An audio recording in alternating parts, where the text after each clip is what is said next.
আমার পয়গম্বর বলেন ক্বালা রাসূলুল্লাহ সাল্লাল্লাহু আলাইহি ওয়াসাল্লাম খিয়ারুকুম মান তাআল্লামাল কুরআন ওয়া আল্লামা। পৃথিবীর মধ্যে শ্রেষ্ঠ মানুষ তারাই যারা কুরআনুল কারীমকে শিক্ষা করে এবং শিক্ষা দেয়। বলেন না সুবহানাল্লাহ।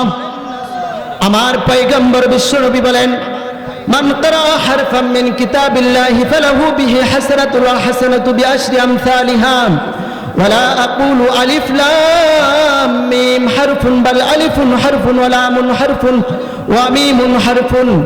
আমার নবীজি বলেন যে কোরআনে কারীম থেকে একটি হরফ তেলাওয়াত করলো, ও দুস্থ বন্ধু, আমার সাথে সাথে তার আমলনামায় 10টি নেকি হয়ে যাবে।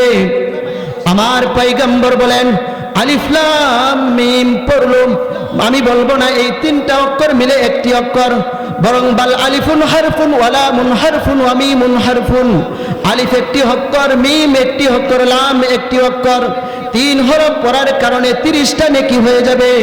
ও বন্ধু আমার, দুস্থ আমার, হাসরের ময়দানে মা তার সন্তানকে একটি নেকি দেবে না। একটি নেকির জন্য যখন স্বামী আটকে যাবে, ওই প্রাণের স্ত্রী যার জন্য সবকিছু আমাদের উপার্জন সবকিছু উজাড় করতে রাজি আছি, ওই প্রাণের স্ত্রী স্বামীকে একটি নেকি দিবে না। তাহলে কুরআনুল কারীম পড়ার দরকার আছে না নাই? বলেন আছে না নাই? আল্লাহর নবী বিশ্ব নবী বলেন মান ক্বারাআল কুরআনা ওয়া তাআল্লামা ফাস্তাযহারাহু ফাআহাল্লা হালালাহু ওয়া হাররামা হারামাহু আদখালাহু আল্লাহুল বিহিল জান্নাহ ওয়া শাফাআহু মিন আশরাতিন মিন আহলি বাইতিহি কুল্লুহুম ক্বাদ ওয়াজাবাত লাহুন নার। যে ব্যক্তি কোরআন কারীম শিখলো, কোরআন কারীমের হাফেজ হইল, কোরআনে কারীমের হালালকে হালাল জানলো, হারামকে হারাম জানলো, আমার নবী বলেন তার জন্য জান্নাতের সার্টিফিকেট দেওয়া হয়ে গেছে। বলেন সুবহানাল্লাহ। তাকে জান্নাতে প্রবেশ করানো হবে এবং তার আত্মীয় স্বজনের মধ্য থেকে 10 জনকে এরকম ভাবে সুপারিশ করে জান্নাতে নেওয়ার পারমিশন তাকে স্পেশালি পাওয়ার দেওয়া হবে। কুল্লুহুম ক্বাদ ওয়াজাবাত লাহুন নার। ওই 10 জন আত্মীয় স্বজনের প্রত্যেকের জন্য জাহান্নাম ওয়াজিব হয়ে গিয়েছিল। তাহলে এবার বলেন কুরআনুল কারীম আমার সন্তানকে, আমার নাতি নাতকুরকে, আমার আত্মীয় স্বজনকে শিখাইলে লাভ আছে কি নাই? বলেন আছে কি নাই? বলেন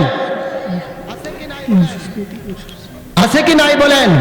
তারপরে আরেকটা হাদিসে আমার প্রিয় নবী সাল্লাল্লাহু আলাইহি ওয়াসাল্লাম বলেছেন ইয়াকালু লিসাহিবিল কুরআন ইকরা ওয়ারতাকি কামা কুনতা তুরাত্তিলু ফিদ দুনিয়া ফাইন্না মানজিলাকা ইনদা আখিরি আয়াতিন তাকরাউহা।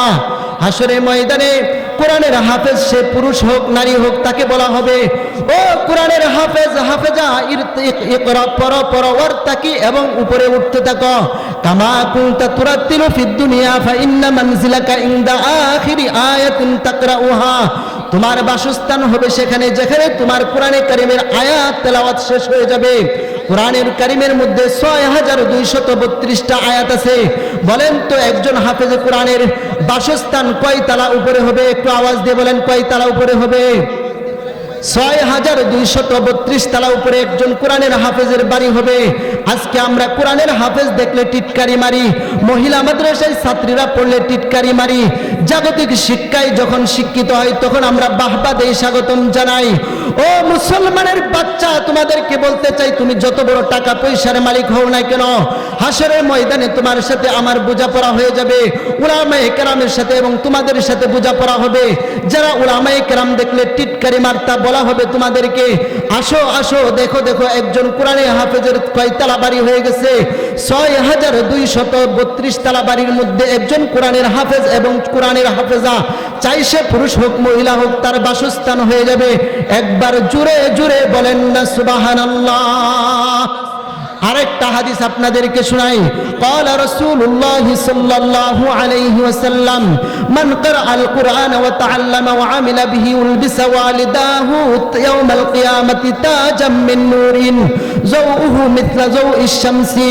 আমার পয়গম্বর বিশ্বনবী বলেছেন যে ব্যক্তি তার সন্তানকে কোরআন পড়াইলো, কোরআনের উপর আমল করাইলো, ওই সন্তানের পিতামাতাকে কিয়ামতের ময়দানে এমন নূরের টুপি পরিধান করানো হবে, যাউহু মিথলা যাউইশ শামসি, যেই নূরের টুপির আলোটা হবে এই নালিয়াটি কি এই প্যান্ডেলের আলোর মতো না, বরং সেই কপালের মধ্যে এমন একটা নূরের টুপি পরিধান করানো হবে যেই নূরের টুপির আলোটা হবে সূর্যের আলোর চাইতেও আরো বেশি। বলেন না সুবহানাল্লাহ। তারপরে কি বলা হবে?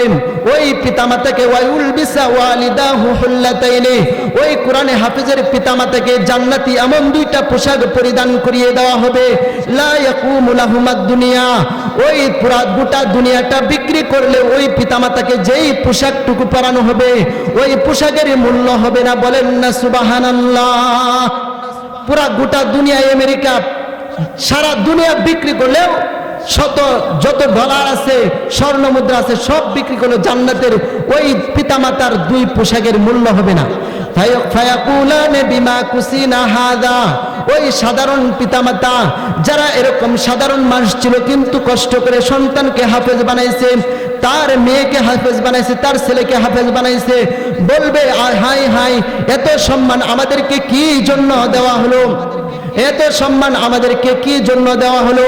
ফায়ুকালু বিআখযি ওয়ালাদিকুমাল কুরআন, তখন ওই সম্মানিত পিতামাতাকে বলা হবে তোমার সন্তানকে কোরআনুল কারীম শিক্ষা দিয়েছিলা, এই জন্য তোমার এরকম সম্মান দেওয়া হয়েছে। বলেন সুবহানাল্লাহ।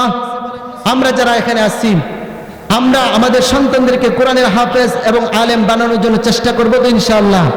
আল্লাহ সুবহানাহু ওয়া তাআলা আমাদের সবাইকে আমল করার তৌফিক দান করুন, আমিন।